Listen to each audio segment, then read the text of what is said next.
दिखाइए जरा, हमारे दर्शकों को दिखाइए। देखिए उस चार दिवाली के उस पार आप जो देख रहे हैं वो रंगभूमि है, और रंगभूमि के बाद सामने देखिए ये सड़क है, और सड़क के इस पार मैं हूँ, और मैं जहाँ हूँ वो सामने देखिए हमारे बहुत ही परम पूज्य पवन सुत हनुमान जी का दरबार है। आइए पहले उनकी दर्शन कराते हैं और उनकी मूर्ति को देखते हैं, क्योंकि उनकी मूर्ति की कुछ विशेषता बताई जा रही है।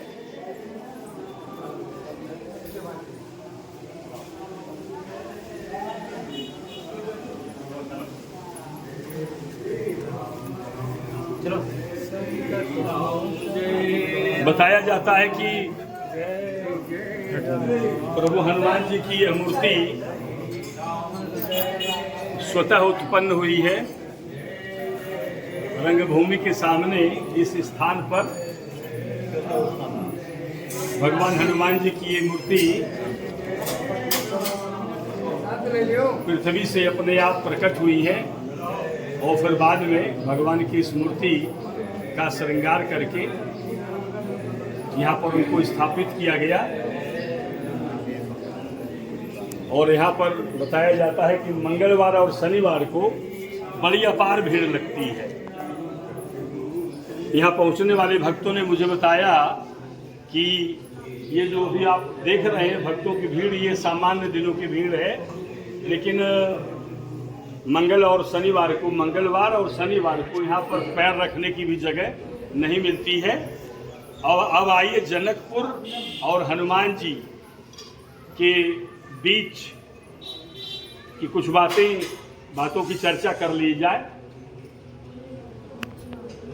रामायण में, रामचरितमानस में या पूरी राम कथा में हनुमान जी के जनकपुर में आने का वर्णन कहाँ मिलता है। हालांकि बचपन में भगवान श्री राम जी के बाल्यकाल में अयोध्या में बाल रूप हनुमान जी के रहने का प्रसंग आता है, उल्लेख मिलता है कि हनुमान जी जब बालक थे, बालक रूप में, उस समय उनको अयोध्या लाया गया था और उन्होंने कुछ समय भगवान श्री राम, लक्ष्मण जी, भरत जी और शत्रुघ्न जी के साथ में बिताया था। लेकिन जनकपुर आने का उल्लेख उनका बहुत बाद में मिलता है। भगवान राम जी बड़े होते हैं, सीता स्वयंवर होता है, फिर उसके बाद वो वनगमन करते हैं 14 साल का लंका के लिए, और फिर जब लंका पर विजय प्राप्त करके रावण का वध करके 14 साल का वनवास पूरा करके जब वापस वो अयोध्या लौटते हैं, तो अयोध्या लौटने के बाद उनका राज तिलक होता है, और राज तिलक होने के बाद कुछ समय बिताने के बाद वो अपने सारे मित्रों और सारे प्रिय भक्तों के साथ में अपने ससुराल आते हैं। और उनका ससुराल चूंकि मिथिला में है, जनकपुर में है, तो जब भगवान श्री राम ससुराल करने के लिए यहाँ पे आते हैं, सारे लोग ससुराल जाते हैं, ससुराल सारे लोगों के लिए प्रिय जगह है, तो भगवान ने भी मन बनाया कि जनकपुर ससुराल चला जाए, क्योंकि शादी के बाद कभी गए नहीं थे वो।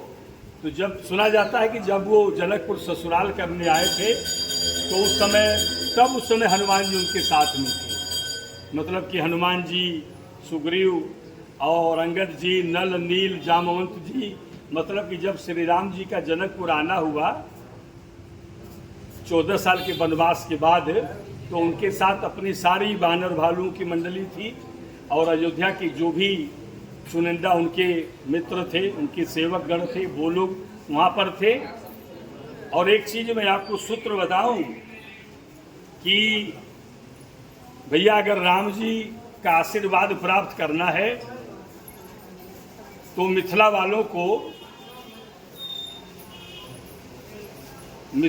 को तो अपनी ओर मिलाना ही होगा, क्योंकि सुनते हैं कि जो किसी की नहीं सुनता है वो अपने ससुराल वालों की सुन लेता है। इसलिए एक तो मैंने सुना है कि हनुमान जी को ऐसा वरदान मिला हुआ था, श्री राम ने कई बार उनको वरदान दिया है कि जैसे कि एक तरफ राम भक्त खड़े हैं और दूसरी ओर हनुमान जी के भक्त खड़े हैं, और दोनों लोगों की अगर उपासना कर रहे हों तो प्रभु श्री राम ने कई बार ये वरदान दिया है हनुमान जी को कि हे हनुमान, मैं तुम्हारे भक्तों की पहले सुनूंगा।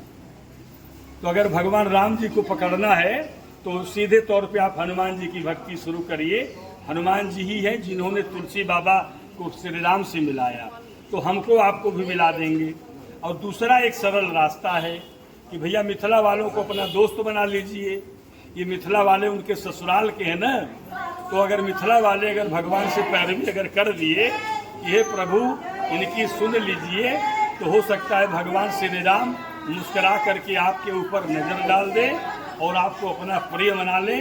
और मैंने आपको बताया कि हनुमान जी यहाँ पर 14 साल के वनवास के बाद जब भगवान श्री राम यहाँ पर ससुराल करने आए थे, तब हनुमान जी यहाँ आए थे। और अभी आपने रंगभूमि के ठीक सामने इस सिद्ध संकट मोचन हनुमान जी का मंदिर देखा, उनकी मूर्ति देखी, और ये हमारा सौभाग्य है कि हम ठीक आरती के समय आए हैं। और शुरुआत में एपिसोड में आपने भगवान हनुमान जी की आरती भी देखी और उनके प्रिय भक्तों को भी उनकी आरती, उनका वंदन करते हुए देखा। और लोगों ने बताया कि जब वो भगवान श्री राम के साथ ससुराल में यहाँ आए थे तो उस समय की कुछ लीला उन्होंने की थी। इधर आइए।